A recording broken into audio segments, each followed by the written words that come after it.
L'amitié, c'est une relation qui s'entretient. C'est un échange entre deux personnes ou plusieurs dans une relation amicale de groupe. Et ça doit être une relation qui nous grandit, qui nous permet d'être meilleurs. Bonjour tout le monde et bienvenue sur cette vidéo de motivation. Je suis Ingrid Tondieu. Si c'est une première fois que tu regardes ma vidéo, alors je t'invite à t'abonner à la chaîne et appuyer sur la petite sonnette pour recevoir toutes mes nouvelles vidéos en ligne. Alors, je réalise cette courte vidéo dans la rue, vous voyez, vous allez m'excuser pour le son si c'est un peu trop fort. Excusez-moi s'il y a trop de bruit parce que là, je suis dans la ville. L'amitié, c'est une relation entre différentes personnes qu'on peut entretenir, des amitiés de groupe, des amitiés individuelles où il s'agit d'un homme et une femme ou alors femme-femme, homme-homme. D'une façon générale, l'amitié, c'est une relation qui s'entretient. C'est un échange entre deux personnes ou plusieurs dans une relation amicale de groupe. Et ça doit être une relation qui nous grandit, qui nous permet d'être meilleurs. Il y a des gens avec qui, lorsque vous êtes amis, vous vous sentez vidé de l'intérieur. C'est comme si cette personne puisait de votre énergie, parce qu'elle est toujours dans les plaintes, les lamentations, dans des conversations stériles, des conversations de on a dit que, on a fait que, on a vu que.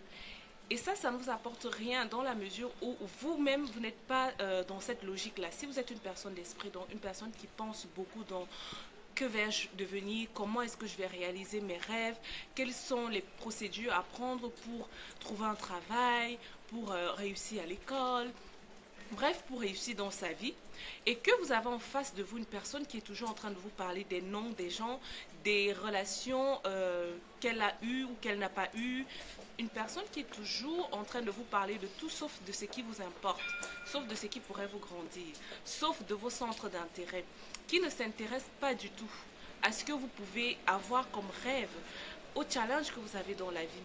Une personne qui ne vous pose jamais de questions sur votre état d'esprit par rapport à votre situation, une personne qui ne s'intéresse jamais à votre personne, que ce soit pour avoir des nouvelles ou alors sur un plan professionnel, ou même juste savoir si vous allez bien côté santé.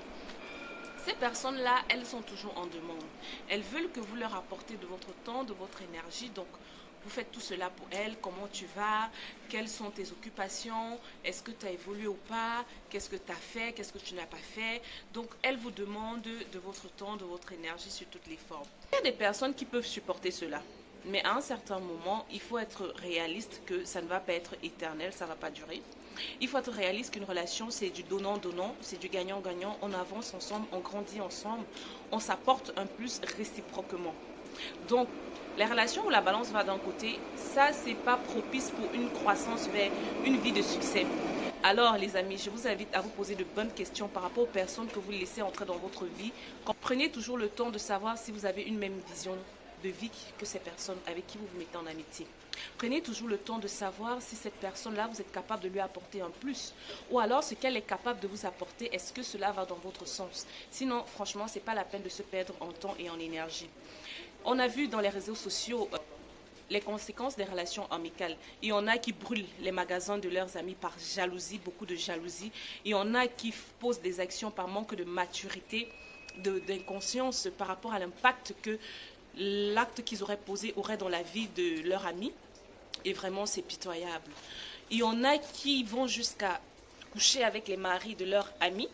Il y en a qui vont détourner les comptes bancaires, organiser des arnaques, des frappes à l'endroit de leurs amis. Et on se pose dans la question de savoir. Malheureusement, en Afrique aussi, il y a toujours eu le cas où on est trahi par son ami. Alors, si vous aimez cette vidéo, mettez-moi des likes, mettez en commentaire quelle est la qualité que vous attendez d'une personne avec qui vous êtes en amitié.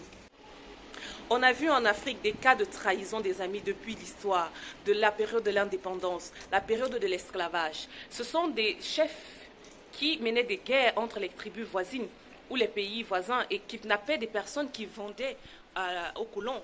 Ce n'est pas le colon qu'il faut en vouloir totalement, c'est nous le problème. C'est toi qui vends ton ami pour une médiocre somme, comme Judas a vendu Jésus. C'est toi qui vends ton ami parce que tu es jaloux. Tu es jaloux du fait qu'il prospère dans son domaine professionnel. Tu es jaloux de sa stabilité familiale. Tu es jaloux parce qu'elle va se marier. Elle s'est mariée avec un bel homme riche. Bref, l'homme de tes rêves à toi, tu le vois dans le mari de ta copine. Et de ce fait, tu commences à avoir une attitude de personne jalouse, de personne aigrie. Désolée hein, pour ma caméra qui bouge là, les bras sont fatigués aussi à un moment. Donc, c'est ça au fait. Les amitiés, à la base, ne sont pas faites pour nous rabaisser, pour nous détruire, non plus pour des trahisons.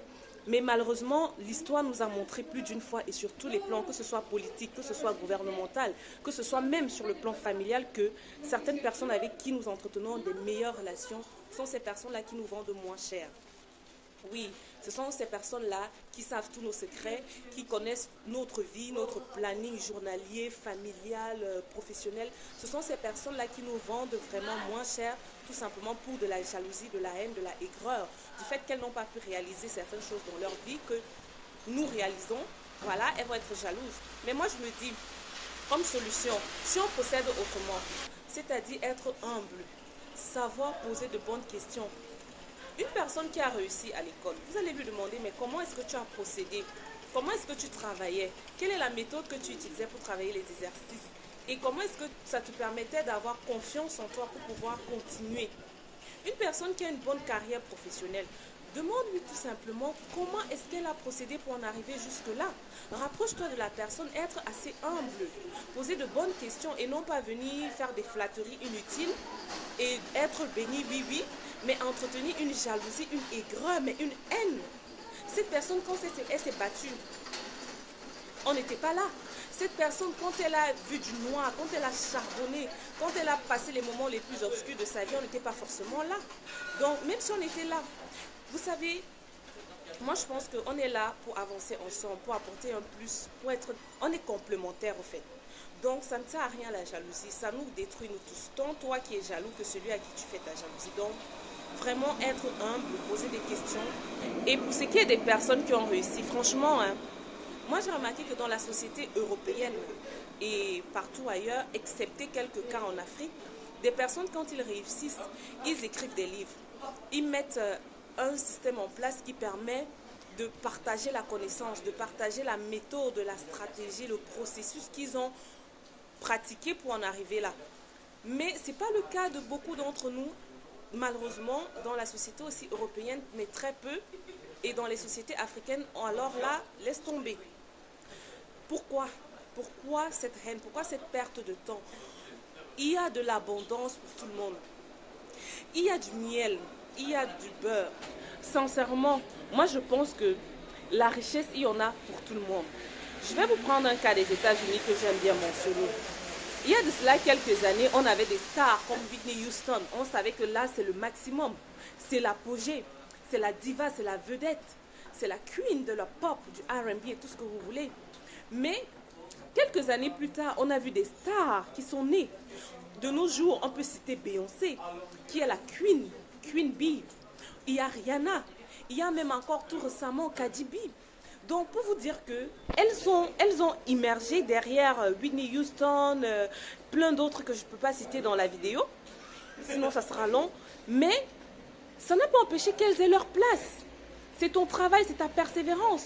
Et si vous écoutez Beyoncé, vous écoutez Rihanna, elles vont vous dire qu'elles ont observé, elles ont étudié les méthodes des anciennes chanteuses, des grandes célébrités. On étudie les grands pour s'élever à leur niveau et avec le talent naturel que Dieu a mis en nous, on devient plus grand. Donc ça ne sert à rien les jalousies, les haines. Si tu as aimé ma vidéo, alors je t'invite à t'abonner sur la chaîne, appuyer sur la petite sonnette pour recevoir toutes mes nouvelles vidéos en ligne. Je te retrouve très bientôt dans une prochaine vidéo. D'ici là, faisons un travail sur nous pour un développement personnel et pour une vie de succès. Au revoir.